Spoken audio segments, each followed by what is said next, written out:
Some 20 years ago, there are many small and medium-sized business enterprises already operating in Myanmar by the way of partnering with local businesses. But in more recent years, Taiwanese businesses began flocking to Myanmar when the country instituted a number of major economic reforms.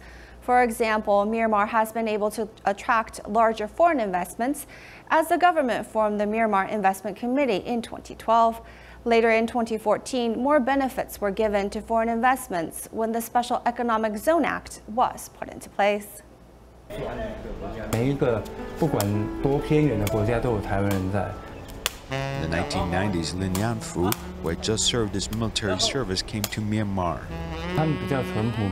Everyone is relatively simple here, and environment 20 years ago let us feel that there should be a good opportunity here. Lin Yanfu later married and had a son in Myanmar and started his local business. Conversing easily with his Myanmar staff, Wen Silang shows respect for his staff by speaking their language.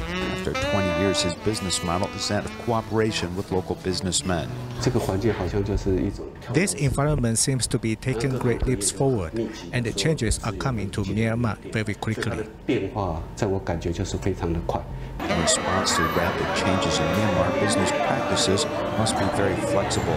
From running a tea shop to a restaurant, he closely follows the pace of change in Myanmar. As long as you have special secrets on your side and expertise, there's a good chance your business can easily survive here.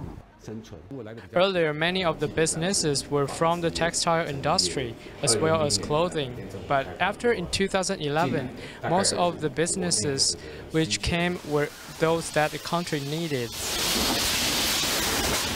At the moment, there are about 300 Taiwanese businesses employing some 1,000 Taiwanese employees in Myanmar. In 2012, the government set up the Myanmar Investment Committee, which put forward a number of incentives such as foreign capital being able to take a 100% share of a company. But also 5 years of income tax exemption and export profits can also be reduced by 50%. In 2014, the Myanmar government launched a special economic zone law, allowing manufacturers in this area to be exempt from income tax for 8 years, with lease of commercial land extended for 75 years. The limit of commercial enterprises leasing land can be considered long if it is for 50 years, but foreign investors can get 70 years, and in this special zone, it can stretch to 75 years. One of the first Taiwanese businesses to invest was Daxing Industrial, who was followed by Asia Optical and Wedtex Industrial. And in 2011, a number of manufacturers tied to traditional labor-intensive industries entered, such as Baochen Group and Century Iron and Steel entered along with others. Taiwan businesses have been very active in doing charitable works upon entering the country.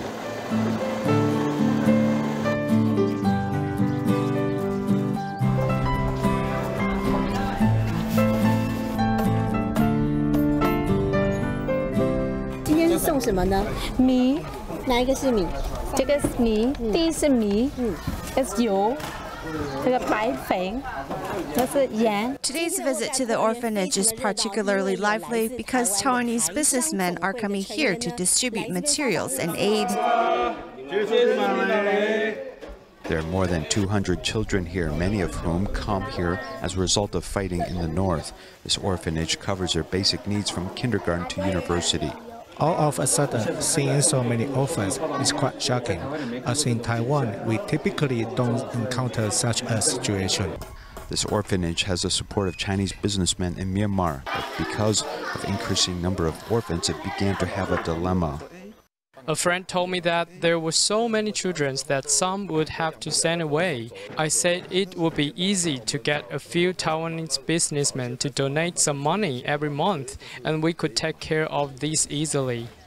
Taiwan businessmen began to make regular donations to support the orphanage, but later they found out drinking water was a very serious problem here.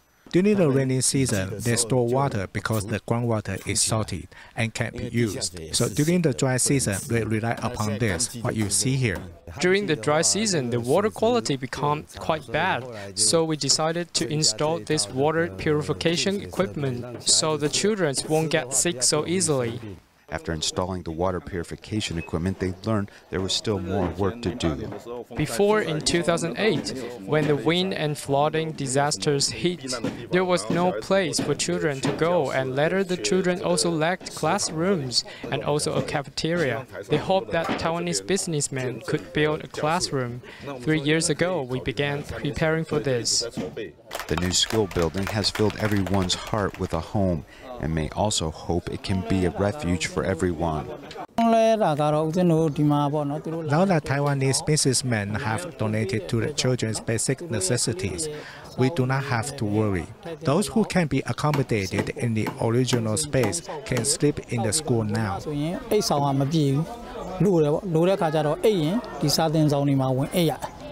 Leading Myanmar staff to do good works demonstrates good faith and a commitment to social responsibility, which has actually had some unexpected benefits. We are doing great things. They also see that we are doing great things, and it is easier to negotiate when you run into unexpected problems and conflicts. A simple kindness can create a cycle of goodness in crossing international borders and influence others.